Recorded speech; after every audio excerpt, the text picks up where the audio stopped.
Yep.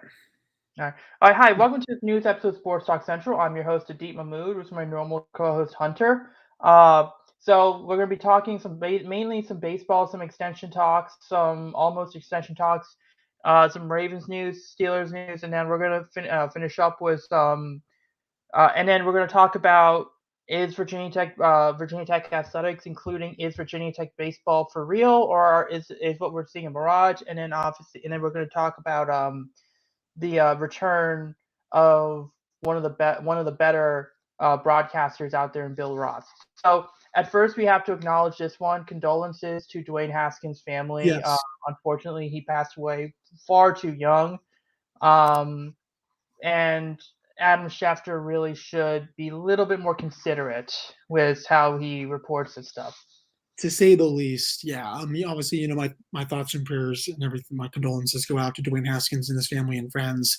He was gone way too young. I was loving how he was just, really fit again with the Steelers, and all of his teammates obviously seemed to love him and stuff. There was the video, obviously, of him when he was like 12 years old at Ohio State saying, "I'm gonna go to school here," and sure enough, he did. And was really good for a couple of those years. The fact that Schefter reported it the way he did it was pretty disgusting. To all the young journalists out there, that's not how you do your job, say the least. That's just being a PR shill for the sake of it. I don't know if you saw the Gil Brandt thing, Indeed, on Twitter, that 2 minute That's clip. that was in classy as well. That was very classless. It's disgusting. People need to do a hell of a lot better than right now. But obviously, gone way too young. I was really excited to see him keep growing as a quarterback. And this is just it's a terrible tragedy. So my thoughts and prayers go out to all of his family and friends and just the entire Steelers organization too. Yeah, and Dwayne Haskins actually went to a rival high school from St. Andrews, which is where I went. He went Mm, to Bullitt, so he actually so I live in Potomac, so he actually did kind of he went for at least in high school he actually lived in this area, and he actually did consider University of Maryland, but I think it was around the time there was like a coaching change, and that's why he ultimately went to Ohio State. But I mean, just on the Adam Schefter stuff, there are times to be a journalist, and then there's times to be a human being, and you yes. saw with the not Dwayne, Deshaun Watson stuff, he was that wasn't good. The Lamar Jackson went on the shop, and then Lamar said something, and then Adam Schefter kind of really changed the meaning of that of the quote, something about African American quarterbacks having to prove themselves, and then Adam Schefter just misinterpreted that statement, and then the Aaron Rodgers stuff going on, the misreporting on Tom Brady's retirement, all of that. I mean, I get being a journalist, I get being the first person to report a story, but if it's someone signing a contract, then yes, then you can be a first person. If it's someone losing their Well, life, and or also, show some empathy, like when you're reporting it. Like he was talking, like about like his struggles to get back on the field, or that's all this something. I'm like, that's not the time to talk about something like that. Like yeah, that's just wait, like, yeah, wait. Well, at least wait until after the funeral, or like even like a month or two after that. Like give it time. Let people mourn him.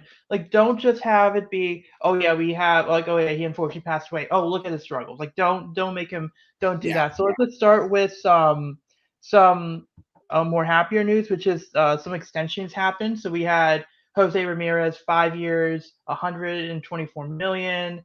Brian Hayes for the Pirates, 8 years at 70 million. Aaron Judge rejected a 7 year, $214 million deal. I believe I'll double check who it was, but the Guardians, which by the way we have to get used to that. hmm We have to get used to referring to them as the Guardians. They went that's ahead and they extended Miles Straw to a contract as well, like a 25 million dollar contract. What were your thoughts with all these extensions, and what were your thoughts? Yeah, let's just start with that one. I mean, the Kim Brian Hayes one. It is truly more remarkable how 70 million is the biggest contract the Pirates have ever given out. He deserves it, but I mean, it's not even 9 million a year. So I mean, in all reality, what are we doing? I feel like he could have gotten a lot more than that. Aaron Judge, I feel like he's making a mistake by not taking that. He's already, pretty good at this stage. I guess he wants to bet on himself, but I don't know how much more production he's going to get. than what he's done so far. I feel like that was fair market value for both him and the team. I think that's gonna be a mistake down the road. Jose Ramirez, in my opinion, he should probably fire his agent. He should have gotten a lot more than that. I think he's the Guardians' best player. He's always been underrated, I think, in I baseball. believe that also might be a record extension, like the most money that the Guardians have ever given someone. 5 years under 24.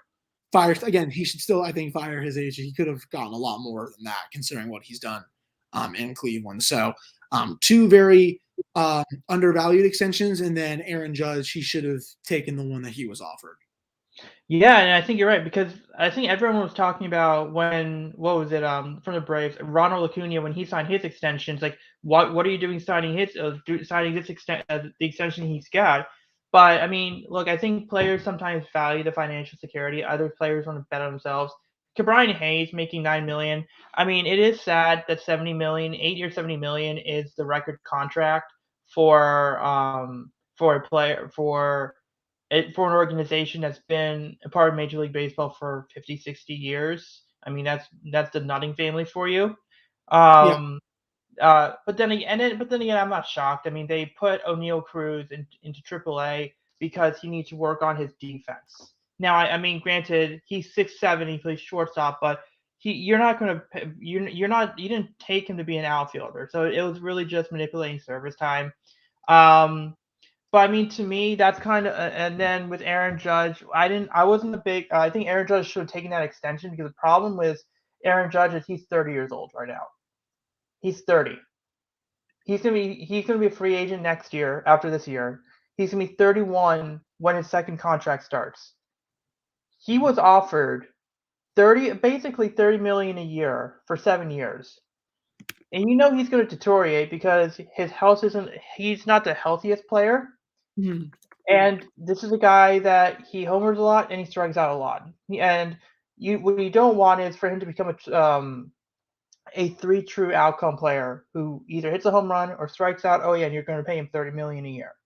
And then obviously with the Yankees, they do have some prospects, but the Yankees have had failed prospects before, so it's even more.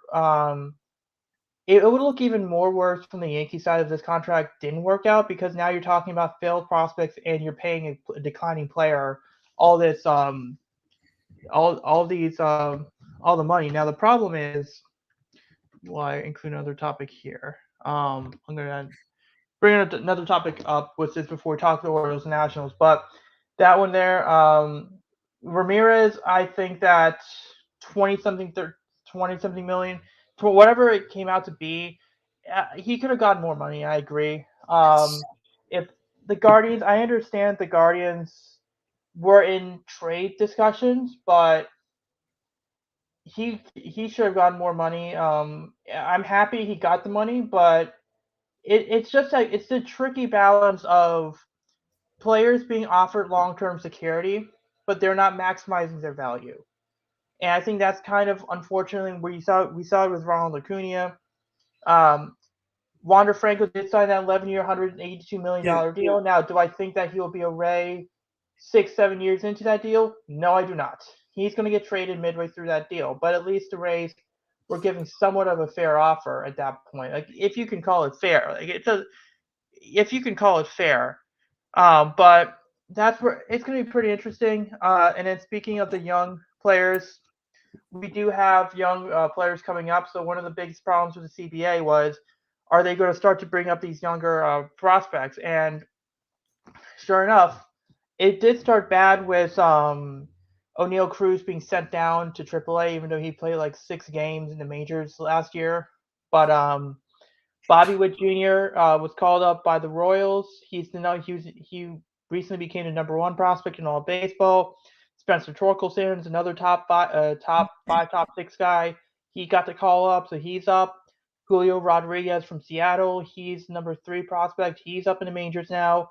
And then Adley Rutschman, Riley Green, they're injured right now, but Mm. the odds were that they more than likely would have been up sooner rather than later if they were healthy. So what are your thoughts on seeing all, and then Hunter Green from the Reds, he got called up as well. He was like a top 3 pick a few years ago. It's like, what are your thoughts seeing all of these young teams bring up their younger guys I'm Uh, glad that they're giving them a shot, especially like early on in the season. I feel like at this point, like what do you have to lose? It's not like you're doing this halfway through the year when your team is I guess battling a lot of injuries or something. It's better, I guess, to know now than opposed to maybe later in the year. And if they play well, they'll stick. And remember, it's funny. I know this is kind of weird comparison, but when the Nationals brought up Juan Soto, everyone thought like, oh, Victor Robles is going to be that next guy after Harper leaves. But Soto was brought up from Double A. He didn't even go to Triple A, and he made an immediate impact right away. And then he obviously was never sent back down. I don't think any of these players are going to have that kind of impact, but it was during a time where the team was, I guess, middling a little bit. We really didn't know how they were going to play, and then boom, he makes that impact, and again, he was up for the rest of his playing career. So I'm curious to see if a player will maybe come close to that. I doubt it, but I like that more teams, even if they're run by some old heads or something, they're starting to give some of these young guys a shot. Yeah, and I think Bobby Witt Jr. is a guy that, and Julio Rodriguez could very well have a Juan Soto like impact. I mean, like these, and it's Torkelson's a guy. He was a number one overall pick, but he was a college bat. Bobby Witt Jr. Apparently, he's been getting really hyped up. Like people saying they wouldn't be surprised if he's like a top 5, top 6 shortstop in a few years from now. Julio Rodriguez, it's like supposed to be this super premium 5-tool prospect for Seattle. I mean, Seattle has him and Kellenic, and they have a pretty good they got a pretty good outfield there. Rutschman, Riley Green, you're going to see a bunch of these guys come up, and I think that's going to be really great for the sport. Like one of the good things, if they could just if one of the good things the CBA could do, honestly, is force these teams to bring up these guys earlier. I mean, the Orioles might bring up 5 or 6 other guys in the top 10. That's going to be helpful. I mean, I'm pretty sure the National when Brady House is ready to be called up, he's going to be called up. The Nationals aren't going to be playing service time games with him or Jackson Rutledge or some of these other guys, but it's going to be pretty fun. It's going to be pretty fun to see anything there. But then let's just talk a little bit more about some. I'm going to talk a little bit more about some of these other games that happened before I go to Orioles and Nationals. Um, there's some great stories that happened. Well, first of all, Garrett Cole apparently did complain about how there was he didn't start like Get I don't out of here with that crap. yeah. Apple TV signed a deal a couple this month to broadcast games. I did catch the Mets and Nationals game. We'll talk a little bit more about that game a little later, Mhm. but it wasn't great to start with. I mean, they had some statistics at the bottom. It's gonna be like a rotating cast of anchors, so I'm willing to give it a shot. But we'll see what happens. They haven't had Peacock hasn't had done their broadcast their first game yet, so it's interesting. Like, what are your thoughts on just having like Apple TV and then Peacock and some of these streaming services? It's just weird, I also think this is, I think, where a lot of like some television is going. Like, wouldn't you agree with that? You're seeing Yeah, more of these streaming services, televised games. Heck, even in hockey, I'll make an example. There are games that are exclusively broadcast on ESPN Plus and Hulu. You have to get a subscription or you can't watch the game. And you saw that last year as well. So there were some games that even YouTube was broadcasting yeah. MLB games. Now we're doing Peacock. There's Paramount Plus for soccer. This is the future of it. With more people not having cable because that's on the low. I mean, that's going low now too. This is where it's going. So I'm not really surprised that we're going to have games on these streaming services. Yeah, and then a few other really fun stories. Last Thursday was National Beer Day, Mhm. and the Arizona Diamondbacks have a guy by the name of Seth Beer, and Seth Beer had a game-winning hit on National Beer Day, so that was a lot of fun to see, and then also a really nice story. So this was one of the Apple TV games from last night. Uh, One of the reporters was interviewing the parents of the Astros shortstop Pena. But I forgot what Jeremy Pena, something like that. And while his parents were getting interviewed, Pena hits his first career home run as the reporters were interviewing his parents. So you actually, it was a great live reaction. So we had some great moments there. So let's just talk. So with that, let's just move to Orioles Nationals. What were your thoughts on the Nationals' first two games? I mean, overall, I know the team is going to be bad. I'll get that out of the way. They're not going to probably be competitive this year. I've seen some good some spurts in these games. I like what Josiah Gray was bringing at the start, but he got gassed, I think, a little too quickly. That's, I think, a little bit of a problem. I think he's going to be a good pitcher, but I think he also needs to add a third pitch to his repertoire. It was nice seeing Josh Bell really start to. He hit his first home run of the season. Was watching the Penguin Capitals game. Oh, and there's a goal. Sorry about that. No problem. You know, I Juan Soto.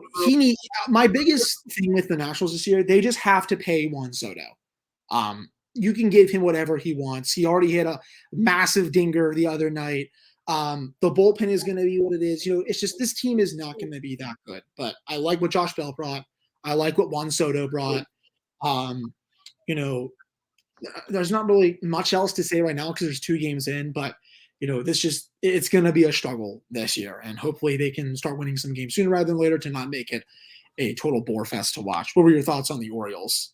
Well, before we get to the Orioles, I just want to ask this quick question. And so, Yeah.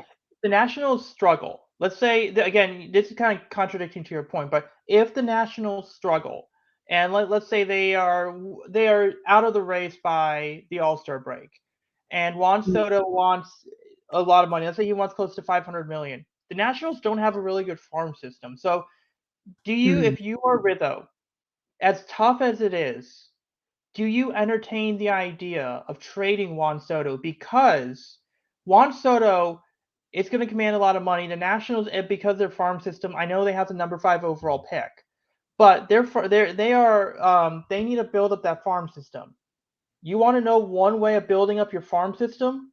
Trading away Juan Soto with 2 years of control. Like you could probably get 5 out of a team's top 10 prospects, even if it's a top ranked system. So if one of those teams, like a Marlins, they're willing to offer 4 or 5 of their pitching prospects, or a team like the Mariners, or a team like the Tigers, not the Pirates. I wouldn't say to think of the Pirates, but um, would if you're Rizzo, would you at least listen to these talks? Like, not saying you would trade him, but listen to these talks if the opportunity came that you could rebuild your farm system, and you don't think and Juan Soto is going to want 500 million. Do you consider? I'm not sure. Right now, I don't. I know. Obviously, I know what you're saying, but I still feel like it's in the best interest to still try to keep him at all costs. Um, you need to sell something to the fans, Right. and he is that lone person. I know Josh Bell is good. Steven Strasburg's going to come back sooner rather than later. Patrick Corbin's fine, but this is your franchise. This is the best player that's probably, again, come up since Harper came up from the minors. You got to do everything in your power to keep him. I'm not really going to listen to trade talks right now, at least in my opinion. Obviously, But I also, yeah, but if within a year, but if in a year, if the Nationals don't play well, are you at least willing to consider trade talks at that point? Because, like I said, like, you keep Juan Soto as much as you make every effort that you can, but at some point, you also have to recognize that Juan Soto can help you out in other ways. So, like, it's one of those things where it's like, if he's a year away from free agency, or and it looks like it's going to be a bigger rebuild, would you entertain the thought of trading Juan Soto, or do you just make one last effort to keep him? I still think I make one last effort. I don't know if I would engage in trade talks at that time. He still has a few years left of Yeah, eligibility too, so I'm I not believe he's a free agent until after the 2024 season, so he has believe some. that's correct. Or it's 2024 or 2025, I believe so. Yeah. Okay. Yeah. So with the Orioles, yeah, the Orioles aren't going to be good this year. It's really more so of waiting for these younger guys to come up, and they are going to come up. So, like, I'll talk a little bit about the major league team, then I'll bring up the minor league team. I saw was they actually had a pretty good game. They lost 2-1 to Tampa Bay, but again, it's Tampa Bay. They Yeah.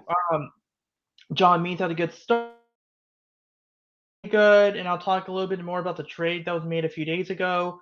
Um, what the only thing that happened was I think Jorge Lopez gave up the game-winning run, but he wasn't awful. The biggest problem was they were 0 like the Orioles were 0 for 7 in runners in scoring position, and you just can't win going for 0 for 7. Like they had bases loaded in the first inning with one Yeah, out, and they couldn't get a run in. Like the only run was a Santander home run. So they have to get better situationally. Um, so it's gonna be rough sledding for some of these guys. These are younger hitters. And then today, Jordan Lyles pitches 5 innings, gives up 5 runs. Uh, Whatever, like that's what you expect Jordan Lyles to do. At least he gave you 5 innings. I mean, they still strike out too much. Um, so it's going to be tough sledding for these guys. And then on the minor league side of things, Grayson Rodriguez, the top pitching prospect, made his AAA debut yesterday, and he went 4 innings, 1 hit, 1 walk, 7 strikeouts. So he's going to, he's a guy that could make his debut within a month or two. Uh, they Aberdeen won. People in Bowie they won.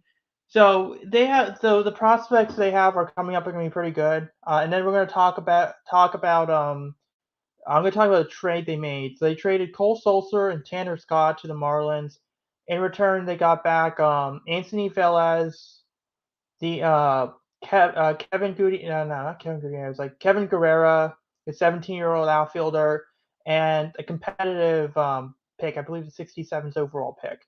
So there's a lot of Orioles fans that were upset because Tanner Scott because it's trading away players. Get used to it. Tanner Scott.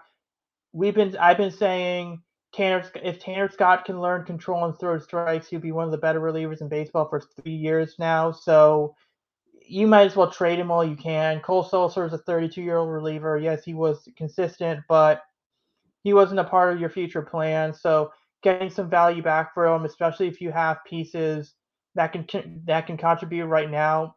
Um, so I wasn't too upset with that trade.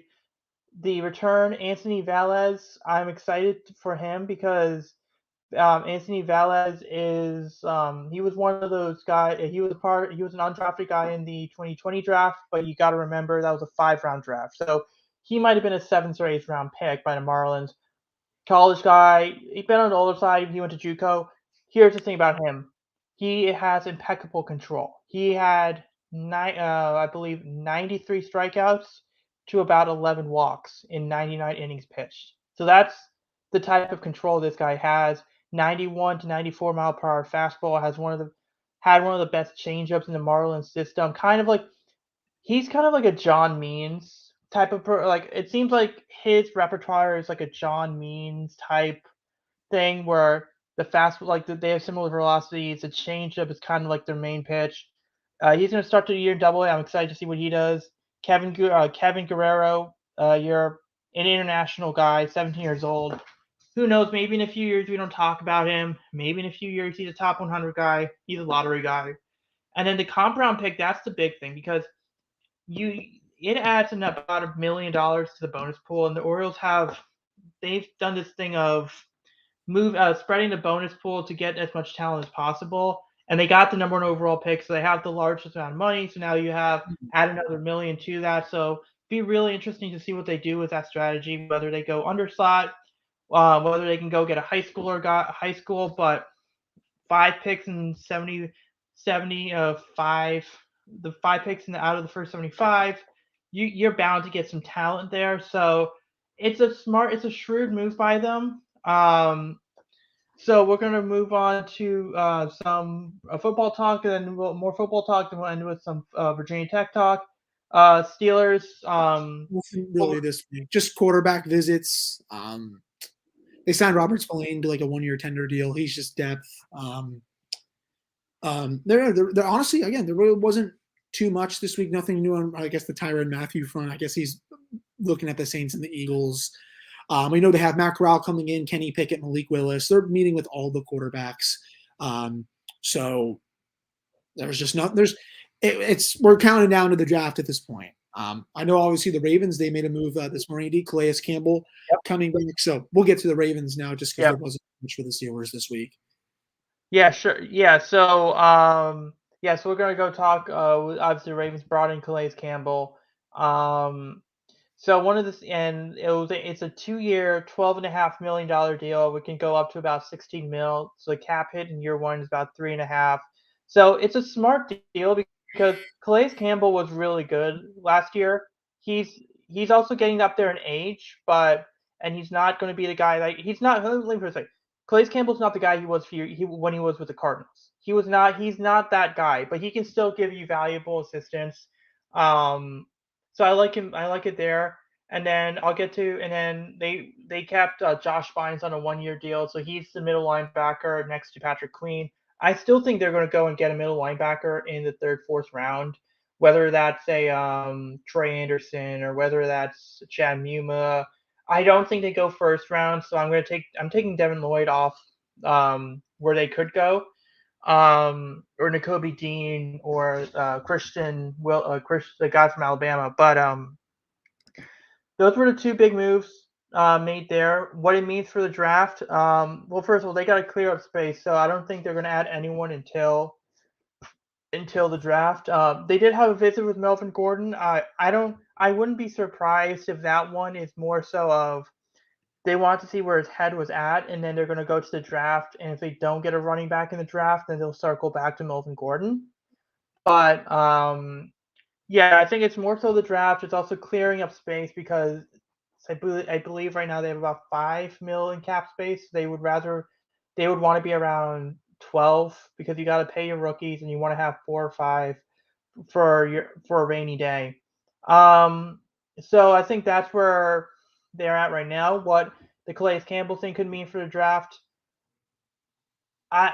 Jordan Davis, I would love to see Jordan Davis because the big thing about Jordan Davis is that he is not the problem with Davis is his pass rush ability, but he has all the other tools. Like you saw in the combine, you saw it this year. This is a guy that he has physical gifts and he knows how to use it. The fact you got Calais Campbell next to him, I think that if you do bring in Jordan Davis, if there's anyone that can help Jordan Davis develop some interior pass rush, um, it would be Calais Campbell. So that's an interesting name. I think they go edge rusher. Um, Obviously you weren't here last week, but pretty much last Friday it was reported that the Ravens had a dinner meeting with Kayvon Thibodeau. So because here's the thing, because you guys remember Kayvon Thibodeau, yes, you may think, oh, well, he's not going to last until 14, but apparently his draft stock has been dropping. So now if it does get to the point where you see the first 5 or 6 picks, he's not taken, the Ravens have 10 picks. They can move up. And I think that if there is a trade up guy, the idea of Thibodeau on one side, Odafe Owe on the other, with Calais Campbell, Matabike, and Michael Pierce in the middle of that D line, with the defense of Marcus Peters, Marcus Williams, Marlon Humphrey, that is not. And by the way, you still have other picks. Stop dreaming. Stop dreaming. It would be terrifying. You can wake up now, dude. It's okay. I don't know. I know Thibodeau is not going to come out. He's going to be picked within the top 7. But I'm just saying, if he's still there by 8, don't be shocked if you see the Ravens try to trade up because I think they recognize he's the guy that they could go after. So that was the other one.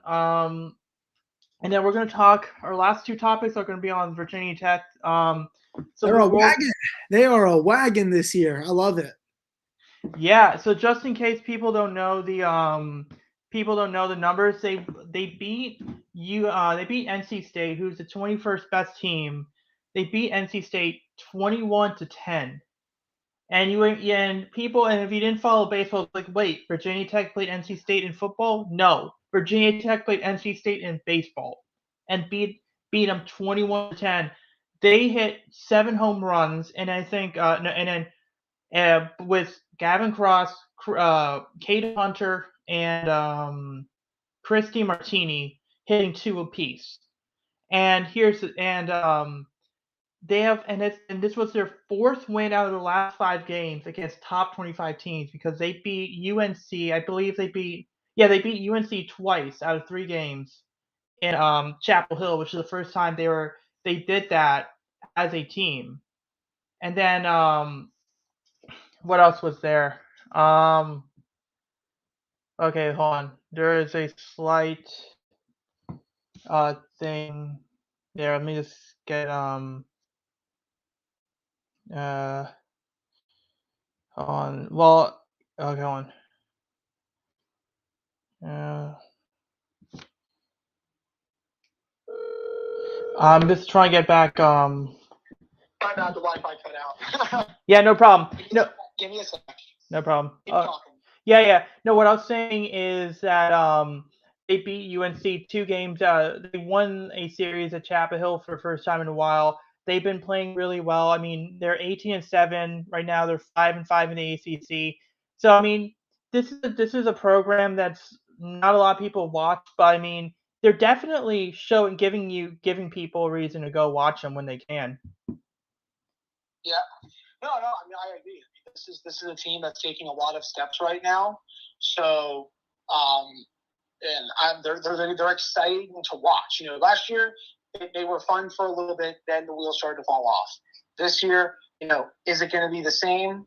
Who knows? But hopefully not. I think I'm coming back onto the stream right now. So No problem. Give me 1 second. All right, got it. Yeah, and let me just add you. Yeah, go. Yeah, no, so basically, some specific notes. So sophomore outfielder Jack Hurley, it might be one of the better underrated stories. A lot of players don't know about. He has. I'm knocking on wood, but he has had a hit in every game this year. He has a batting average of 455, an OPS of 1.4, and he's one of the 4 guys that's had at least 10 home runs this year. Sophomore Cade Hunter, he's gotten, again, knocking on wood, he's got on base every game this year. His batting average is 418, and he has 9 stolen bases. But he's also a catcher, so 9 stolen bases for a catcher is pretty incredible. Then Gavin Cross, a potential top 10 pick, 353 batting average, 441 on base, 7 home runs, and 4 triples. So, I mean, like, the lineup is doing a really good job. You got 7 batters hitting over 300. You got 8 guys over with an OPS of over 800. No, sorry. 7 guys are batting over 300. 8 guys have an OPS of over 800, which is basically more than average. If you can get an OPS of at least 800, it's average. And they have 4 guys with at least 10 home runs, and there's one with 7, and there's another with 5. So this is a team that has scored a ton of runs. They've averaged about 3 home runs per game, a ton of runs. The pitching is definitely the biggest thing holding them back from a ranking. But then again, Drew Hackenberg, who is the younger brother of Christian Hackenberg, he has had, again, knocking on wood, fewer walks than starts. He has only walked 5 batters this year, and he started 6 games. Jesus.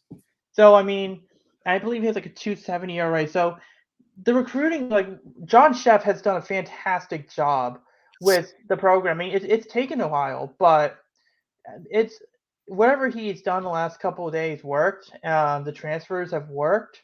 And like I said, Gavin Cross. Gavin Cross is a potential top 10 pick. Cade Hunter is now, I believe, in Prospects Live. I think he's now a top 300 prospect. Don't be shocked if Jack Hurley, if he's draft eligible, if he gets some attention, because right now, like, he plays in D1 baseball, having an average of 455 in OPS of about 1500. And he's been so consistent, and it's not like he's not bad defensively. I mean, it's something that teams are going to want. Like, what he's done is what teams are going to want. Cade Hunter, I mean, catcher bat with 9 stolen bases. Now, there is talk that if he is if he is drafted, a team could look at him as an outfielder. Like he definitely has the athleticism to move off catcher. So it's definitely interesting. I mean, Hackenberg is a freshman, so we have him for another 2 years. But you're looking at a guy that might be a fifth or sixth round pick. But Yeah. so baseball's making some good strides, and then obviously in football, this is the last story. Bill Roth, he's coming back as the voice of the Hokies. What are your thoughts on that I'm one? so excited, man. I mean, he's one of the nicest guys you could probably ever meet in your life. Great professor, I should say. Yeah, I had a class with him. Yeah, yeah, absolutely. He's truly remarkable. He's been the voice of the Hokies for so many years. It's just gonna feel, just right. I mean, obviously, I love what John Laser did. He had a great voice. But it's gonna feel even more right with Bill Roth back in the fold. So I am so excited for him to be back calling the games. Yeah, and it's interesting now. Now that we're seeing, now it seems like we're seeing going back to tradition with Virginia Tech, with Brent Pry being the a former grad assistant, and then being on working with Bud Foster, what Daryl, not Daryl, the J.C. Price. He's back. He's there. They're really going back into the Virginia recruiting heavily in the Virginia region. So it's a lot of fun to see. I mean, there was some other news there with quarterbacks. It looks like now officially Blumrick is going to be in now more of a tight end role than quarterback, and then Grant Wells and Jason Brown is a much better quarterback room than Yes. Burmeister, Blumrick, and the guy from Georgia, Knox. Yeah, him too. Yeah. Yeah, it's an actual good quarterback competition this year. Both of them have starting experience. Really excited to see who comes out and wins that job. Yeah, and I think with on that note, we'll end the show from there. We'll come back next Saturday around the same time, and we're going to talk more about the draft, recapping MLB, and we'll see you then. Yeah, we'll be back next week.